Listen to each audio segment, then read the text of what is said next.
You're listening to Breakaway Wealth, the show designed to help you build wealth faster, think bigger, and break out of the herd.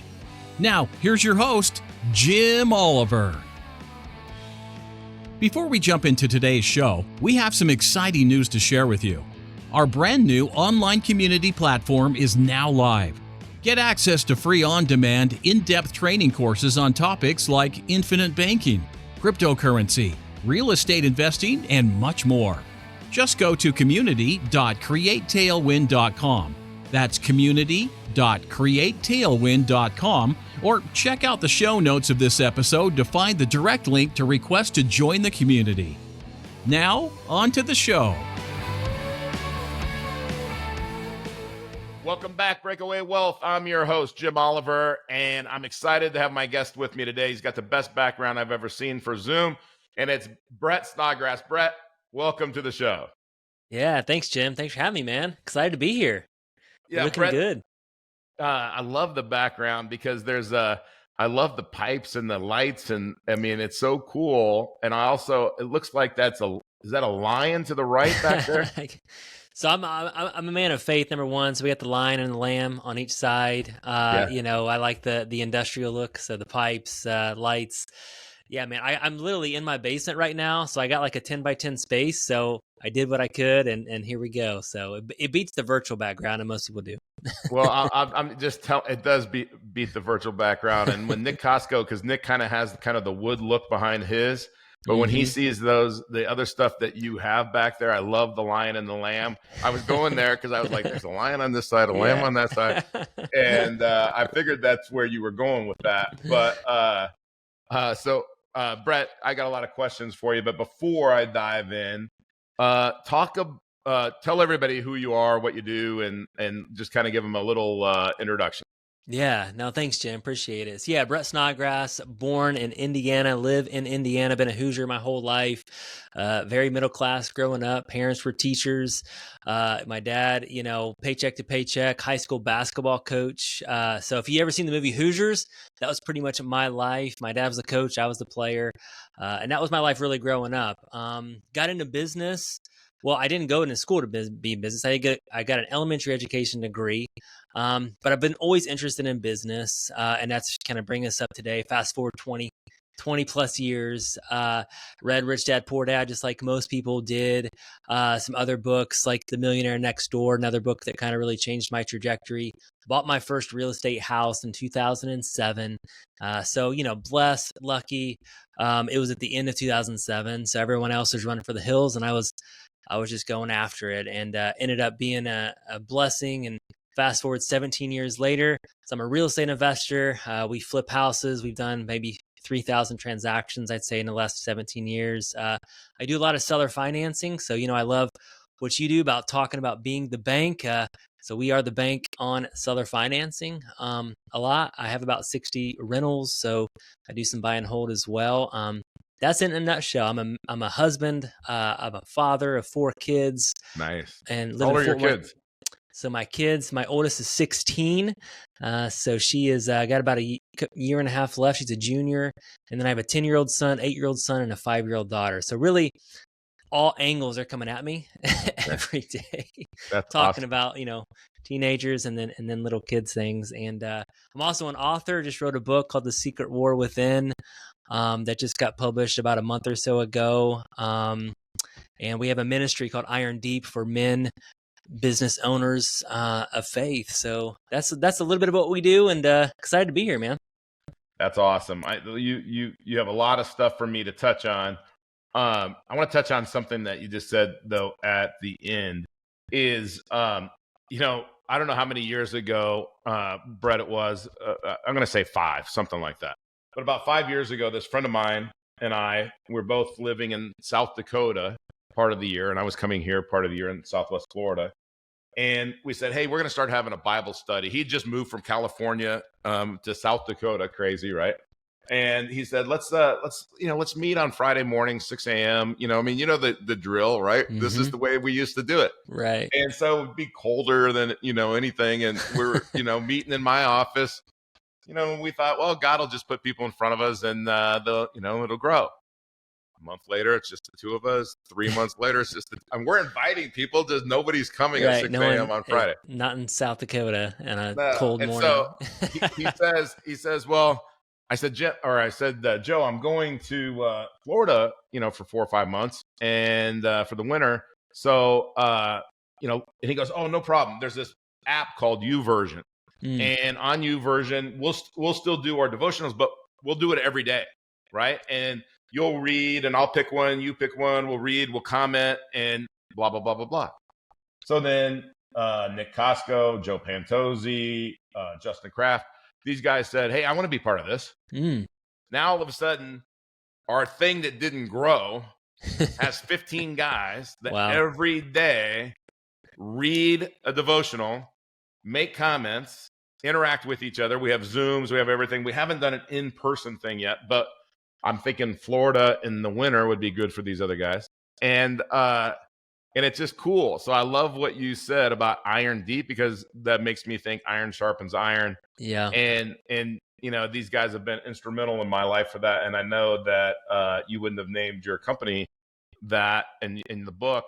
And I have you sent me the book. The book is on my bookshelf right over here to the right. And I'm gonna read it. So Secret War Within. And I love that. So talk about, now that I went through that long thing there, talk about how you have found that faith in business, how that in interacting and doing real estate deals, especially seller finance. Talk about how all those things go together. Yeah, that's a great question. So as I mentioned, we bought our first deal in 2007, and I honestly wasn't a Christian when I bought my first deal. I just wanted to make a buttload of money, and I want to be multimillionaire, and just like a lot of 20-year-olds do. Got really slapped upside the face. I ended up having a child out of wedlock around 27 years old. Tried to make that work. We never got married, but that relationship did not work. So I just remember sitting in my big house. I was making quite a bit of money at that time, more than I had made in my life.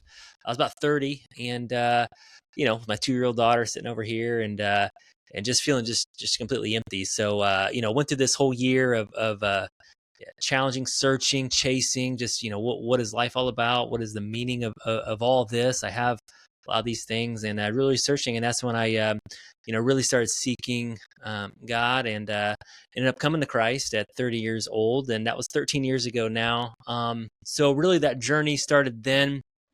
I was still doing business, didn't feel like going into the ministry was the path for me. I think we need more marketplace leaders that are of faith, that are leading that way. And so when I started really digging into our business, we wanted to lead that way. Are we in your face about it? I mean, I'm not going to be shy about it. If you say, do we have all Christians on my real estate team? No, but they know where I stand, and that's how I operate the business. But our core values really stem from the Bible. I'm always talking about humility, which I think is the greatest virtue out there. So I'm always pounding into my team, humility, putting others first, put your clients first, put each other first. How can we not be so selfish and think of the other person first? How can we do that? So the most humble person on the earth was Christ. So a lot of our core values stem from that. We do pray before our meetings, so we intertwine faith in there. And I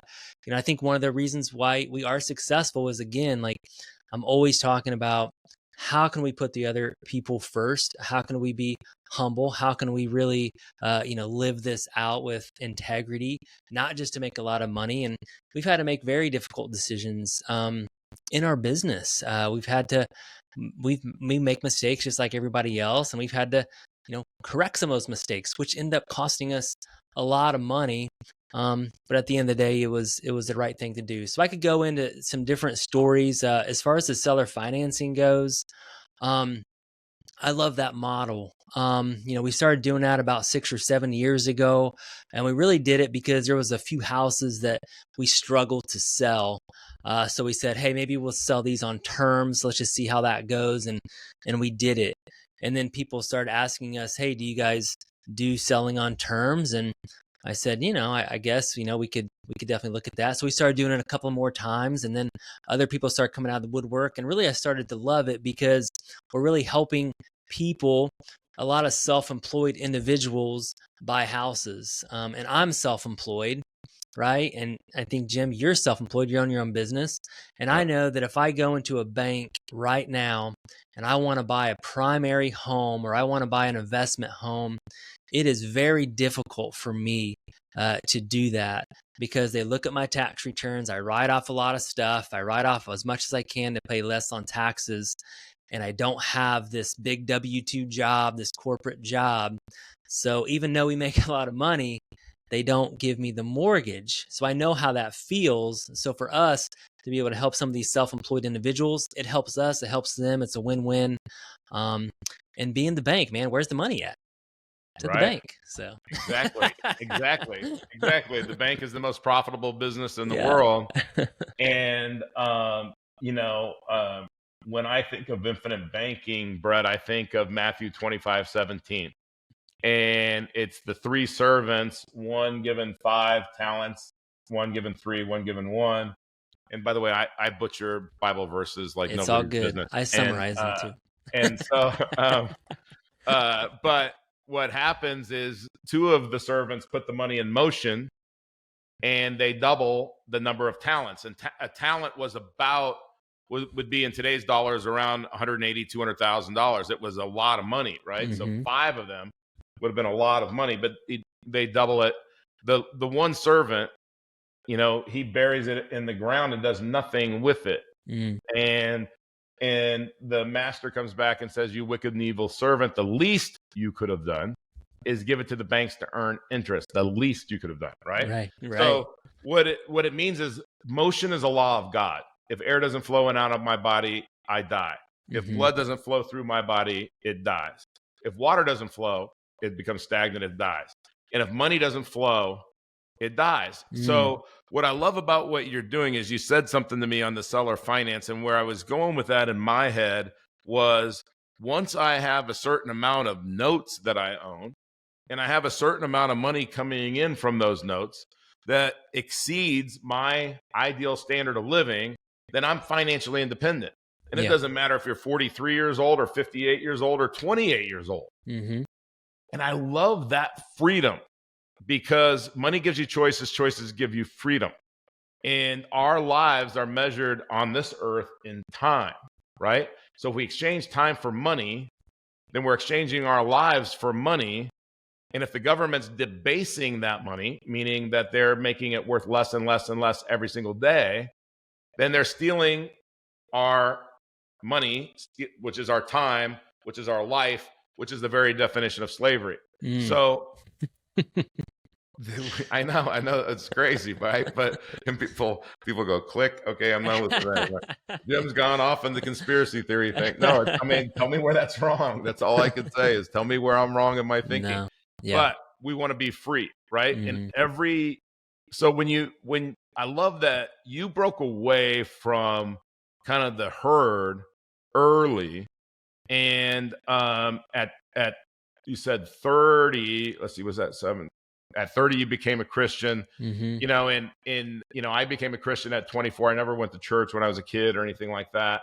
And I always thought, man, I'm never going to fit into this group. Like this group, that's bow ties and saddle shoes and vest, sweater vests, and always got a smile on their face. And I'm like, that's just not me, and I'm like, so I love that. I love that you, like you said, you're not pushy about it, but you're not going to tell you wear it transparently in your business. And I think when people are pushy about it, it makes people suspicious, because they're like, well, you know, and by the way, that doesn't mean we don't make mistakes. Doesn't mean that, if we have 10 deals, 1 or 2 of them don't work out the way we expected. Right. For sure. But, you give me 10 at bats and I promise you I'm going to hit the ball 8 times. And that's what I tell people on deals. I agree. And I think the action speaks so much louder than words. So I think that if you can really live out that humility, which is probably the very most difficult thing to do, because we're all very selfish and prideful individuals, But if you can truly pray through that and live that out and to think about how can I like to put it like this. What if I celebrated Jim's success more than my own? What if I could actually live that out? Yeah. Like what if I wanted you to be more successful than myself? Right. Isn't that just a crazy concept? Yeah. Well, I'm but sure you've read this book, but The Go Giver, right? yeah. Yeah. The 5 stratospheric laws of success. Always bring more value than you expect in payment. So that's kind of what you're saying is provide more value than any payment that you'll ever get. For sure. So, Brett, and I can see that that's what you do. How do you like somebody listening in the audience and they think, okay, well, it's not 2007. I don't know if this is the right time or not, but I do need to educate myself on how do I get into the real estate space. Now, I'm a big believer in who, not how. Right? I don't want to be the expert in everything, but I want to find the expert. If I were going to go climb Mount Everest, I would say I'm going to go find the best Sherpa. Yeah. I don't want to be a Sherpa. I want to find the best Sherpa. So talk about how you work with clients. Like what's the special sauce that you found? Because you've been up, you've been down, and wherever we're at right now in the cycle of real estate. And I assume that once people really are professionals, the market is the market. But I don't care if you're doing subject to right now, you're doing RV parks, whatever it is. I know your attitude isn't, well, interest rates are high, so we're not doing anything. Yeah, I don't do that. Yeah. We do stuff. We do more stuff, actually. I mean, I'm probably more excited. Here's where I'm at. I mean, a few years ago, I had a guy running my company. I had been doing real estate 15 plus years, and I was kind of like burnt out, right? I've been, slinging deals. So I got a chance to step out, rest, wrote a book, did some personal development, things like that. But this year, I've had to step back in. And at first I was like, man, I don't even know if I have what it takes. So if you guys think you don't have what it takes, I mean, guys been doing it 15, 16, 17 years. I had to step back into a business, to a different world, different market, interest rates crazy. And I was like, man, I don't know if I have what it takes. It took me about 6 months. And I'll tell you, here we are right now. I am more excited about some of the strategies that we're doing, particularly right now, than I've ever been.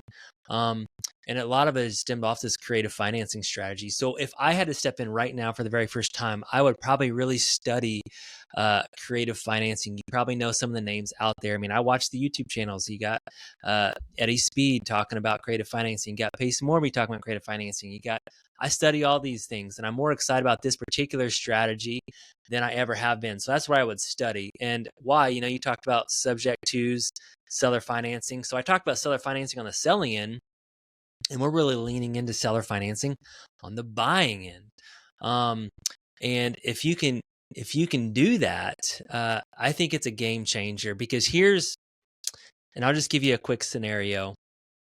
Because we do both, and I don't know state by state, but here's a quick scenario. We bought a house subject to about 2 months ago. We bought it for $177,000. The guy owed $150,000. So we put $27,000 of our own money down.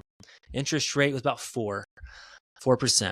Payments, I think, were like $800. I don't know off the top of my head, but around $800.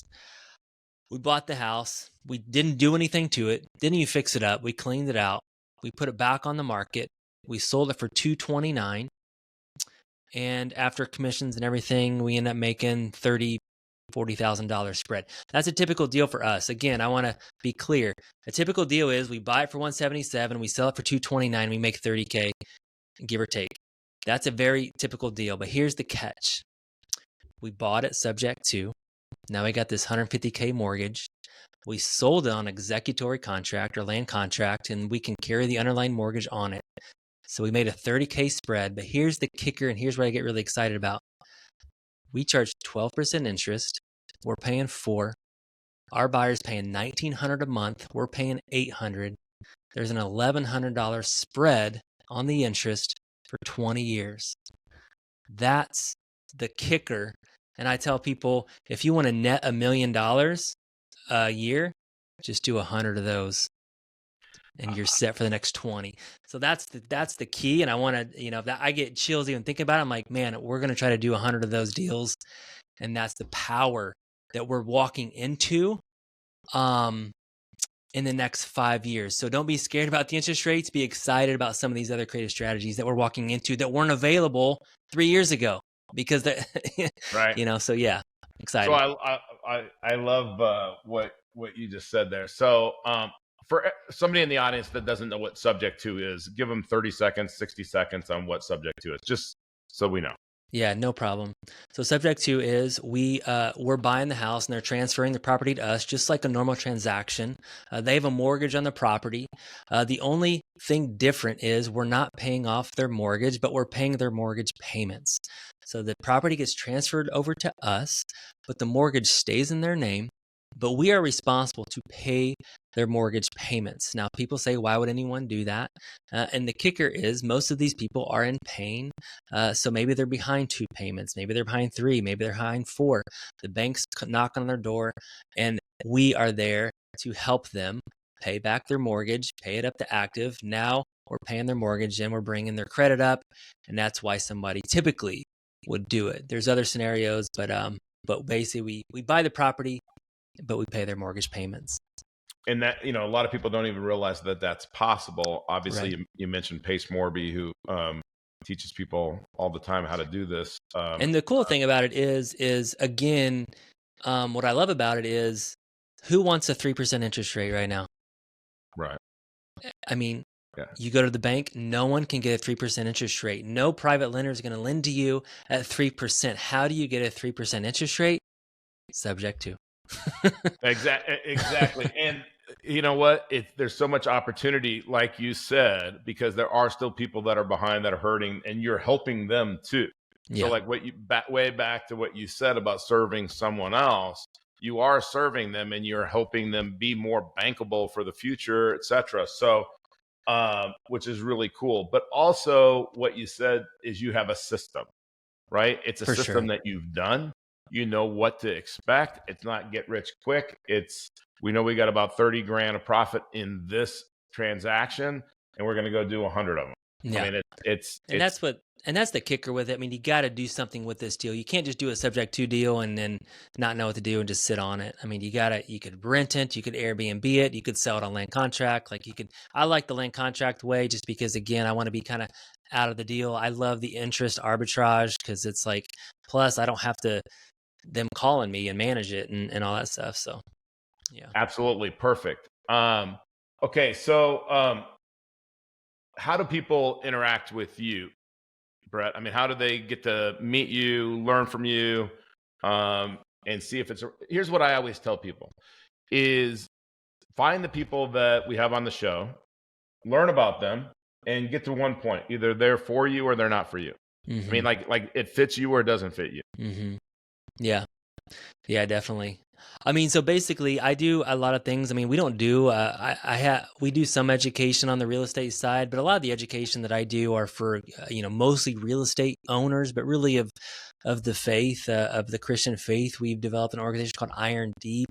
We have a couple of events a year, and we're getting ready to start smaller, mastermind, brotherhood types of events. We're a very young organization, and this is something I just do because I love it, honestly, right now. So irondeep.com is our website. That's one way to check it out. We have another podcast that Jim's going to be on called the Iron Deep Podcast. Check that out. If you do want to reach out, I mean, I'd love to just chat with you. I mean, I do that here and there. I'm not going to set up my whole schedule with that and coach a bunch of clients, but I love to point you. I'm more of a connector, I'd say, than a coach. Because I've been in real estate mastermind groups, I've been in the Collective Genius Mastermind for 8+ years, so I know a lot of people in the real estate space. So I love to connect you to who can really help you, if I can. So irondeep.com is probably the best way to check us out. All right, Brett, I got 2 questions for you before we wrap up, and I encourage everybody to go to irondeep.com, see if it's for you, and just check it out, see the opportunities, and get to know Brett a little bit better. And I'm definitely going to do that, Brett, because I'm going to read the book. I love again, I love the background, but I love the cover of the book. It's and I love the teaching or the thought of the book too. So, all right, 2 quick questions. One, what's the best advice anybody ever gave you? Yeah, I mean, you told me these before the show, but I really haven't had time to to think about it. I mean, there's just so much advice. I'd say it really would be probably both of these answers are going to be about the team. Make sure you're building the team around you. That you don't have to do it all. So build a team around you to help get you to where you want to go. Awesome.